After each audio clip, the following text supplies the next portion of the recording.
আজকে আমরা দেখব রংপুরের শীর্ষ দর্শনীয় স্থানগুলো। তো ১ নম্বরে রয়েছে তাজহাট রাজবাড়ি। রংপুর শহরের উপকণ্ঠে অবস্থিত রাজবাড়িটি জেলার প্রধান আকর্ষণ। বিংশ শতাব্দীর শুরুতে মহারাজা কুমার গোপাল লাল রায় এটি নির্মাণ করেন। এর স্থাপত্য শৈলী এবং বিশাল প্রাঙ্গণ পর্যটকদের মুগ্ধ করে। বর্তমানে এখানে একটি জাদুঘর রয়েছে যেখানে প্রাচীন পাণ্ডুলিপি ও প্রত্নতাত্ত্বিক নিদর্শন সংরক্ষিত আছে। এরপরে ২ নম্বরে রয়েছে রংপুর চিড়িয়াখানা। উত্তরবঙ্গের বৃহত্তম এই চিড়িয়াখানাটি বিনোদনের একটি চমৎকার জায়গা। এখানে বাঘ, সিংহ, জলহস্তী বিভিন্ন প্রজাতির পাখি রয়েছে। এর সাথে শিশুদের জন্য একটি পার্কও রয়েছে। ৩ নম্বরে রয়েছে ভিন্ন জগৎ বিনোদন কেন্দ্র। রংপুর শহর থেকে প্রায় ১৫ কিলোমিটার দূরে গঙ্গাচড়ায় অবস্থিত এই বিনোদন কেন্দ্রটি পরিবার নিয়ে ঘোরার জন্য আদর্শ। এখানে দেশের প্রথম প্ল্যানেটোরিয়াম, রোবট জোন এবং লেকের ওপর সুন্দর ব্রিজ রয়েছে।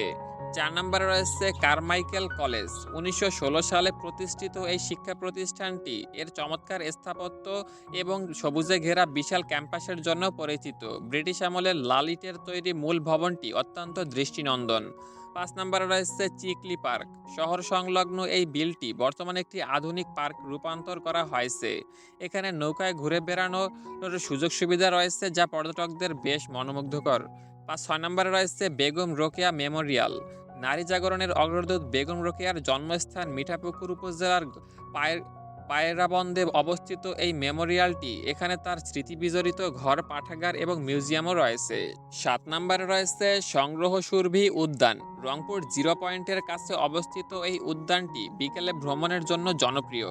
এখানে বিভিন্ন রাইড এবং সুন্দর বাগান রয়েছে। ৮ নম্বরে রয়েছে মিঠাপুকুর বড় মসজিদ। মুঘল আমলের স্থাপত্যের নিদর্শন এই প্রাচীন মসজিদটি ৩টি গম্বুজ বিশিষ্ট এবং এর দেয়ালের কারুকার্য দেখার মতো। তারপরে সর্বশেষ অর্থাৎ ৯ নম্বরে রয়েছে রংপুর ঘাঘট পার্ক। রংপুর ঘাঘট নদীর তীরে অবস্থিত ঘাঘট প্রয়াস বিনোদন পার্ক একটি অত্যন্ত জনপ্রিয় পর্যটন কেন্দ্র। এটি রংপুর সেনানিবাস কর্তৃপক্ষের তত্ত্বাবধানে পরিচালিত হয়। সো গাইস, এগুলোই ছিল রংপুরের শীর্ষ ৯টি দর্শনীয় স্থান। জায়গা খুঁজে পেতে অসুবিধা হলে গুগল ম্যাপে নাম লিখে সার্চ করলে লোকেশন সহ পেয়ে যাবেন। আপনার পছন্দের জায়গা কোনটি অবশ্যই কমেন্ট করে জানাবেন। যার আগে আমাদের চ্যানেলটি সাবস্ক্রাইব করে যাবেন।